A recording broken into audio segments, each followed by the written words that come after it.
નમસ્કાર, news capital સાથે હું છું વૈભવી। સમાચારમાં વાત કરીશું તે પહેલા નજર કરીશું હેડલાઇન્સ પર। આ હેડલાઇનના પ્રાયોજક છે Charusat university. Choose Charusat, choose success.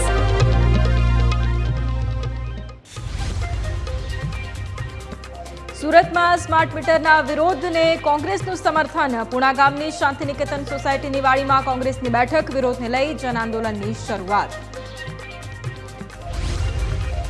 મોરબીમાં 6 સિરામિક એકમોમાંથી ઝડપાઈ જીએસટી ચોરી। સર્ચ દરમિયાન એકમોમાંથી 3 કરોડની ચોરીનો ખુલાસો થયો। તપાસ બાદ ચોરીનો આંક વધવાની શક્યતાઓ। ચોમાસા પહેલા તંત્ર એક્શન મોડમાં પ્રી મોન્સૂન કામગીરીને લઈ સમીક્ષા શરૂ। મનપા કમિશનરે ડ્રેનેજ સફાઈ અને ખાડી સફાઈની કામગીરીનું નિરીક્ષણ કર્યું। સુરત હીટવેવને લઈ સ્મશાન ગૃહોમાં મોતના આંકડામાં વધારો। છેલ્લા 22 દિવસમાં મૃત્યુઆંક 44 પર પહોંચ્યો।